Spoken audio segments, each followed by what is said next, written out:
ઉભા છે બધાને વેલું લેવાનું મેં કીધું બાપુને વેલું પણ પડે મેં કોઈ એમ કહેતા છે મેં લો લાવજો હું પીધી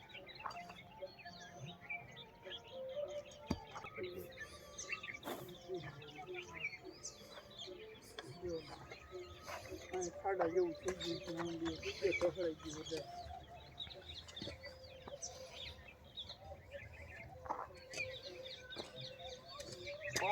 ઓલો પણ આખો પતો પાવ મૂકી નાખતો છે અમદાવાદ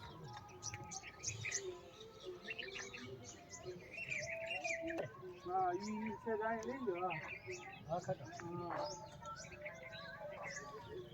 આ 14/1/2024 અને આજે મકર સંક્રાંતિનો દિવસ છે અને સારો દિવસ છે. સૂર્ય ઉગી અને ત્યાર થયો રહે અને આવું સવારમાં આવું કામ વધારાના ટાઈમમાં કરવું જોઈએ અને આવું કામ જે કરતા હોય ને એને થોડુંક ઈચ્છા શક્તિ હોવી જોઈએ કે મારે આવું કરવું છે. તો તમે ધારો એ કરી શકો. તમે ધારો ને તો આ ગાર્ડન પણ હતું નથી તો લાવી અને આ વૃદ્ધા ગામના લોકો બહેનો માળીઓ બધા આવીને બેસે એના માટે આ ગાર્ડન બનાવ્યું છે. અને આવું કામ આ વન છે અમારું, આ શાંતિવન છે. આ શાંતિવનને આજે 1.5 વર્ષ નથી થયો હજી, પણ 1.5 વર્ષમાં આ જે વૃક્ષો મોટા થયા છે ને આ જોઈ અમને એની શક્તિ અમારામાં આવી છે અને અમને એમ કહે છે કે આવું આપણે બીજા વર્ષે પણ આવું બનાવશું.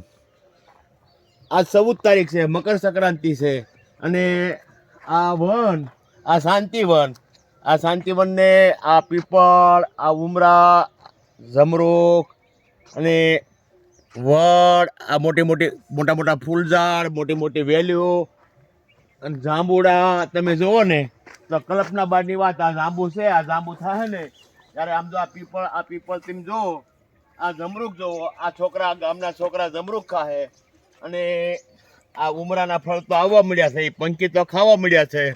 આવું કામ હરેક ગામના લોકોને આવું પ્રેરણાદાયક કામ કરવું જોઈએ અને કામ કરવાની ઈચ્છા શક્તિ જોઈએ. મારે આવું કંઈક કરવું છે એમ વધારાના ટાઈમમાં. સવારમાં 5 થી 7 આપણે હોવાનો ટાઈમ હોય, આવા ટાઈમમાં આવું સરસ મજાનું કામ કરવું જોઈએ. આ જે શાંતિવન છે, આ શાંતિવન ગયા વર્ષનું છે અને ગયા વર્ષમાં અમારું ગામ છે ખીજડીયા, મોખડકા પાસે, પાલીતાણા તાલુકો છે અને આ ગામના 35 યુવાનો એવા છે કે આ યુવાનો બધા 25 થી 30 વર્ષના અને એ લોકો જ્યારે કામ કરે ને ત્યારે કામ થાય. 60 વર્ષના લોકો છે ને ઓટે બેસી ગયા છે, એ ઊભા ન થઈ શકે. હવે છે ને આ ઉમરા આ જાંબુડાના ઝાડ છે, આ ઝાડ છે જાંબુ અને રાવણા જાંબુ છે. આવતા વર્ષે અને રાવણા જાંબુના ફળ આવશે અને આ એક છે કેહુડો છે, આ છે ખાખરો અને દેશી ભાષામાં ખાખરો કે કેહુડો છે. કેહુડાના ફૂલ એનું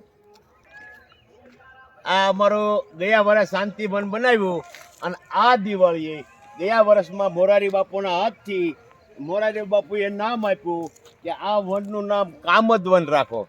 તો કામદવનમાં 600 રોપા વાવ્યા છે, એમાં 60 તો ખાટી આંબલી વાવી છે. 60 તો 60 ખાટી આંબલી છે અને આંબલીનું આયુષ 200 વર્ષનું અને હાઈ ટેન્શન નીકળી છે. નીચે ફળાવ ઝાડ નાખ્યા છે, છોકરાઓ ખાય, ગામના બાળકો ખાય, આદિવાસી લોકો કામ કરવા આવે એના બાળકો ખાય અને પીપળ છે, રાણ છે, ઉમરા છે, લીમડા છે, બદામ છે, શીશમ છે, બહુ બધી વેરાયટી નાખી છે અને 600 રોપા છે.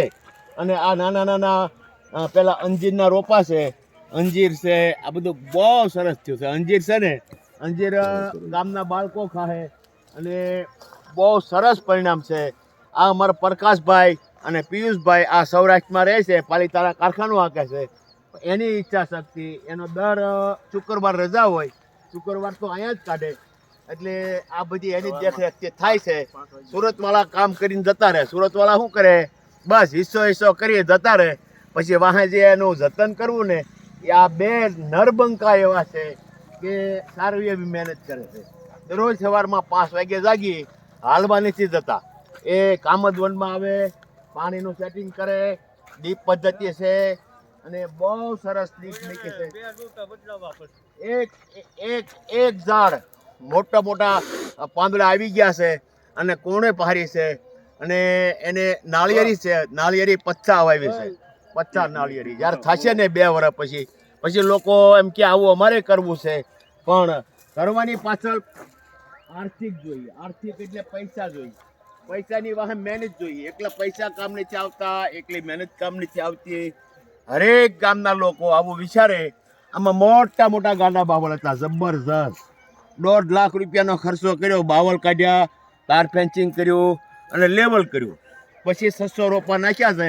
બધા રોપા તમે જોવો તો એવા સરસ થયા. બદામ થઈ, રાણ થઈ, પીપળ થઈ, વડ થયા. 20 તો ચીકુ નાખ્યા છે. ચીકુ પંખીઓ ખાય, ચીકુ પંખીઓ ખાય, ગામના બાળકો ખાય. અને રાણનું આવ્યું છે ને 200 વર્ષનું છે. મોટી મોટી બદામ થઈ ગઈ છે. સફેદ જાંબુ નાખ્યા છે, કાળા જાંબુ છે અને શીશમ છે. ચીકુના ઝાડ 20 છે. મોટા મોટા ફણસના ઝાડ છે 30 ફણસના ઝાડ છે.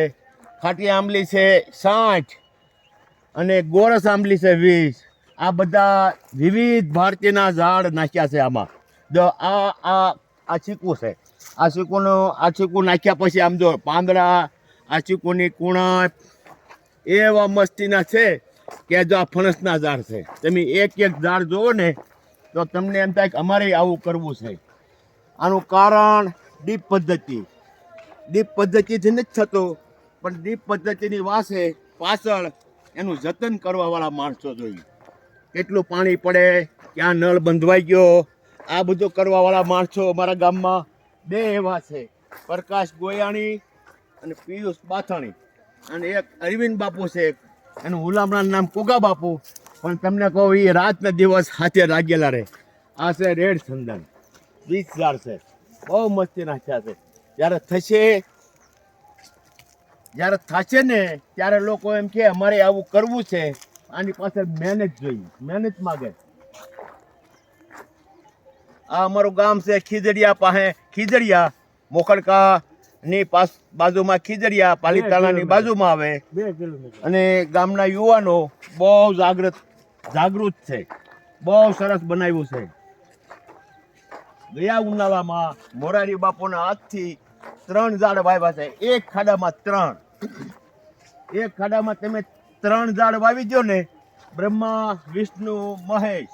આ પંખીને બીજે ક્યાંય ન જવું પડે. પંખીને જે ભાવે તે ખાય. ઉમરા ખાય, પીપળના ટેટા ખાય, વડના ટેટા ખાય. આ મોરારી બાપુના હાથથી 3 ઝાડ એક ખાડામાં વાવ્યા છે. આવો અમારા ગામમાં આવા 3 મંદિર થયા છે. બ્રહ્મા, વિષ્ણુ અને મહેશના 3 મંદિર થયા છે. સિંદૂર છે, સિંદૂરના ઝાડ છે, વ્હાઈટ ચંદન છે. બહુ સરસ મયુર પંખ, આ બધી શોભાની વસ્તુ છે. આ સિંદૂરના ઝાડ છે. આ સિંદૂરના ઝાડ ડાંગના જંગલમાં થાય. સિંદૂર છે ને, સિંદૂર વનસ્પતિમાંથી થાય. એટલે આવું હરેક ગામમાં આવું લોકો જાગૃત થાય, જોઈને જાગૃત થાય કે આવું અમારે કરવું છે.